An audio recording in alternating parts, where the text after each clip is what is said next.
इस वक्त बड़ी खबर के साथ सूत्रों के हवाले से बड़ी खबर आ रही है, जहां बिहार में कैबिनेट विस्तार से जुड़ी हुई बड़ी तैयारी जो है इस वक्त की गई है। कल हो सकता है शपथ ग्रहण। बजट सत्र के पहले कैबिनेट का विस्तार किया जाएगा और 6 से 7 नए चेहरों को जगह मिल सकती है। जिन मंत्रियों के पास एक से अधिक विभाग हैं, उनके विभाग घटाए जा सकते हैं। बीजेपी प्रदेश अध्यक्ष दिलीप जायसवाल को भी अपना मंत्री पद छोड़ना पड़ सकता है। तो कैबिनेट विस्तार की ये बड़ी खबर इस वक्त सामने आती हुई, जिसमें 6 से 7 नए चेहरों को जिम्मेदारी मंत्री के तौर पर दी जा सकती है। तो सूत्रों के हवाले से यह बड़ी खबर है और यह मानकर चला जा रहा है कि बजट सत्र से पहले कैबिनेट का यह विस्तार कर लिया जाएगा और 6 से 7 नए चेहरे मंत्री बन सकते हैं। अब ये मंत्री पद किन्हें मिलेगा?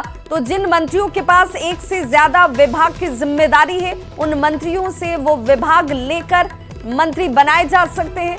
साथ ही साथ दिलीप जायसवाल, इनसे मंत्री पद लिया जा सकता है और इनकी जगह दूसरे को ये जिम्मेदारी मंत्री के तौर पर दी जा सकती है। तो 6 से 7 नए चेहरे। अब सवाल ये उठता है कि ये 6 से 7 कौन लोग हैं जिन्हें मंत्री बनाया जा सकता है। इसकी सुगबुगाहट भी इस वक्त तेज होती हुई। तो बिहार में आगामी विधानसभा चुनाव और इस विधानसभा चुनाव से पूर्व लगातार इस बात की चर्चा हो रही थी कि कैबिनेट का विस्तार जो है वो किया जाएगा। तो अब ये कहा जा रहा है, सूत्र ये कह रहे हैं कि 6 से 7 मंत्रियों को जिम्मेदारी दी जाएगी। कुछ मंत्रियों को अपना पद छोड़ना पड़ सकता है, जिनमें आपको ये भी बताते चलें कि दिलीप जायसवाल का भी नाम सामने आता हुआ। बीजेपी के प्रदेश अध्यक्ष ने दिलीप जायसवाल, इन्हें अपना मंत्री पद छोड़ना पड़ सकता है। और जिनके पास एक से ज्यादा विभाग हैं, वैसे विभाग लेकर दूसरों को दिया जा सकता है और उनके विभाग, जिनके पास एक से ज्यादा विभाग है, उनके विभाग घटाए जा सकते हैं। 6 से 7 नए चेहरों को यह जिम्मेदारी मिलेगी और मंत्री उन्हें बनाया जाएगा। कैबिनेट का विस्तार बजट सत्र से पहले जातीय समीकरण को साधने की भी तैयारी जो है इस कैबिनेट विस्तार के जरिए की जा रही है। अगड़ी जाति से 2 मंत्री बनाए जा सकते हैं। राजपूत और भूमिहार से ये मंत्री हो सकते हैं, जो चर्चा इस वक्त बड़ी तेजी से चलती हुई। बताया जा रहा है कि जिस जातीय समीकरण की बात हमेशा से होती रही है, उस समीकरण को साधने का प्रयास इस कैबिनेट विस्तार के जरिए किया जा सकता है। सूत्र ये कह रहे हैं कि कल इन मंत्रियों को शपथ ग्रहण कराया जाएगा, ये सूत्र बता रहे हैं। और संवाददाता शैलेंद्र हमारे साथ इस वक्त इस बड़ी खबर पर जुड़ चुके हैं। शैलेंद्र, कैबिनेट विस्तार यानी एक तीर से 2 निशाने साधे जाएंगे। एक तो वैसे मंत्री जिनके पास ज्यादा विभाग हैं, उनसे वो विभाग लिया जाएगा और जातीय समीकरण को भी साधा जाएगा।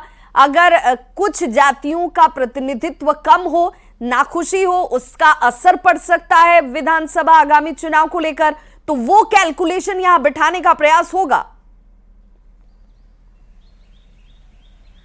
बिल्कुल, देखिए, जो कैबिनेट का विस्तार होना है वो पूरी तरीके से जो जातीय समीकरण है उसको बिठा के किया जाएगा। चूंकि बिहार में विधानसभा के चुनाव होने हैं और चुनाव के ठीक पहले एक तरीके से माना जाएगा कि एक कैबिनेट विस्तार हो रहा है, तो इसमें सभी जातियों को जगह देने की बात की जा रही है।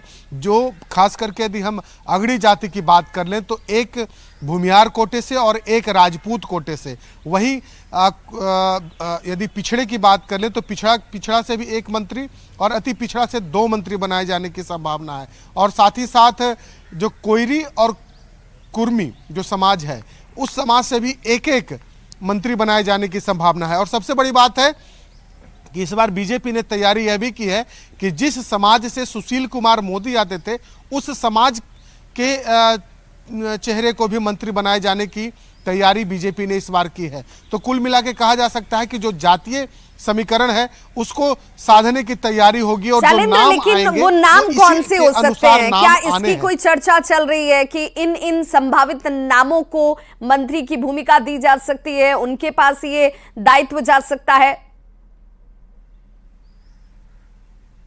बिल्कुल, देखिए, हर समाज से जिन व्यक्ति का नाम है, वहां 2-2 नामों की सूची जो है वो दिल्ली भेजी गई है। और अब दिल्ली से जो नाम की घोषणा की जाएगी या जो नाम वहां से भेजे जाएंगे, शपथ उन्हीं को लेना है। लेकिन जो जातीय समीकरण है वो पूरी तरीके से बीजेपी ने इस बार साधा है।